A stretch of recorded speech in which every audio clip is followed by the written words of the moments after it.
So, Owen, tell me, how are you going to help all those struggling renters? First of all, there's a bunch of immediate things we want to do to take a lot of the pressure off renters. We're going to ban rent increases for 3 years for all tenancies, new and existing, in the private rental sector. We'll put a full month's rent back into every renter's pocket, no less than €1,000 and no more than €2,000 to take a little bit of the pressure off. And we're also going to introduce real security of tenure. So the idea of those measures is take the pressure off from rising rents now, put a bit of money back into renters' pockets and make sure the standards in the rental sector are secure. But beyond that, most renters want a pathway out of the private rental sector. And that's why affordable housing for people to rent or buy is really key. Private housing for people. It's important to remember that a third of all renters in the private rental sector should be in social housing. They're currently being subsidised by HAPRAS or rent supplement. So, of course, we also want to deliver more social homes for them. But for me, the really crucial thing is we have to stop rents rising. We have to put some money back in renters' pockets. And we have to make sure that minimum standards in the private rental sector are adhered to. It's the law, and there should be no ifs and buts about that. If you want to rent long term, the private rental sector shouldn't be the only option available. And that's why affordable cost rental delivered by local authorities and approved housing bodies is so important.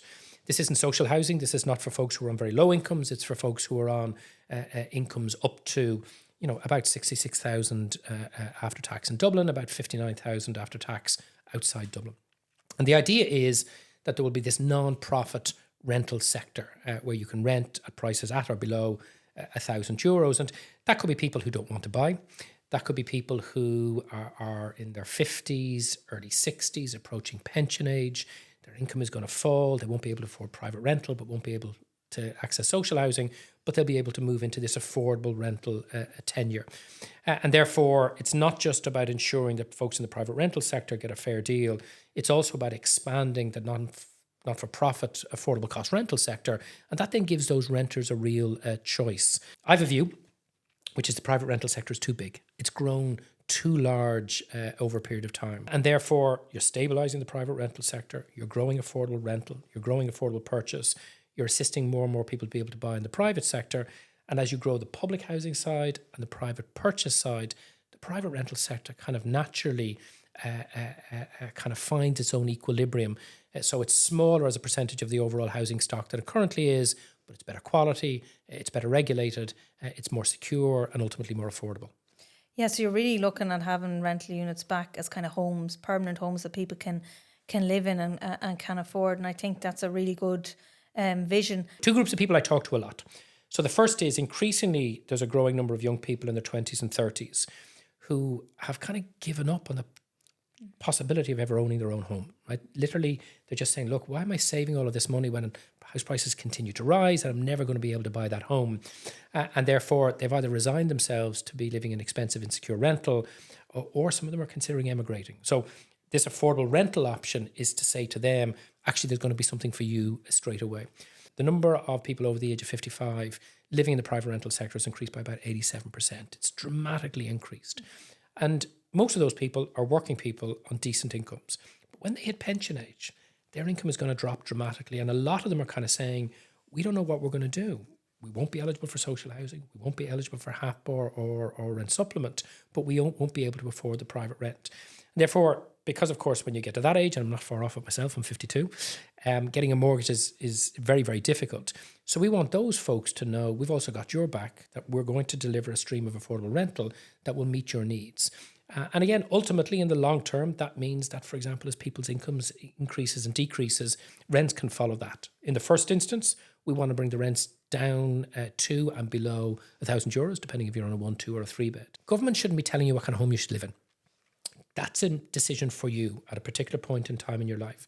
Government's job is to ensure through the provision of public housing and the regulation activation of private housing that in as much as is possible, you have a choice as to what kind of housing meets your needs. This again isn't just for the urban areas, am I right? This is also for the more rural areas because there's plenty of people in that kind of situation in rural areas.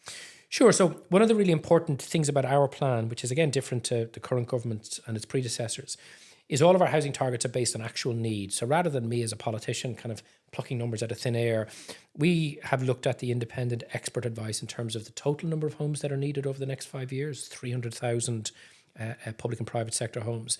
But then within that, what do you need on the social side? What do you need on the affordable rental, affordable purchase? And if we were in a position to lead the next government, if I was the Minister for Housing, the very first thing we do is sit down with the local authorities and approved housing bodies, look at all of the independent data in each geographical area and say, what is needed here? Because we don't just need homes for younger people. We don't just need homes for folks as they're approaching retirement age. We need far more homes, for example, for people with disabilities and people who are wheelchair users. That has to be factored into the plan from the start. And how do you see the impact then of your proposals in terms of the cost rental having an impact on the private market then as well? So for those who mightn't get one of the cost rentals, how do you think their trajectory will go? Well, we know the answer to that question by looking at other countries who have lots of cost rentals. So if you go to, for example, Vienna in Austria, they've been doing cost rentals since the start of the 20th century. And they have a very, very substantial stock. And one of the great things about large volumes of affordable cost rental is it has a stabilising and moderating impact on the private market. Because when you have enough cost rental, enough affordable cost rental, people start to have a choice. They can say, well, do I want to move into that really expensive and poorly maintained private unit, or to have access to this cost rent? The problem with the current government schemes is they're too few in number.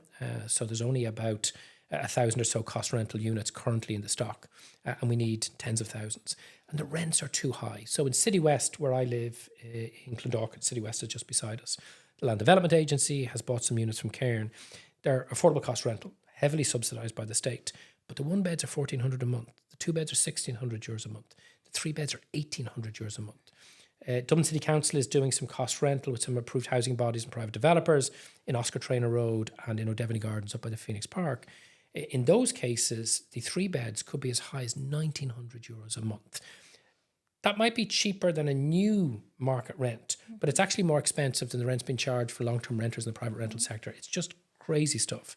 So this is not just about the number of those homes, it's about bringing the rents down to a genuinely affordable price. And then over time, as that stock grows, helping moderate the private rental sector as well. So maybe just to kind of wrap up, what hope can you give to people who are really struggling at this moment in time to pay their rents? When I'm talking to people in the constituency or when I'm travelling around the country, including the few times I've been with yourself in Galway, we have social housing. And while there's not enough of it and it takes too long to get into it, that's a kind of a tenure for folks on low incomes. We have private housing, and again, there isn't enough of it and it's too expensive, but for folks on very high incomes, that works.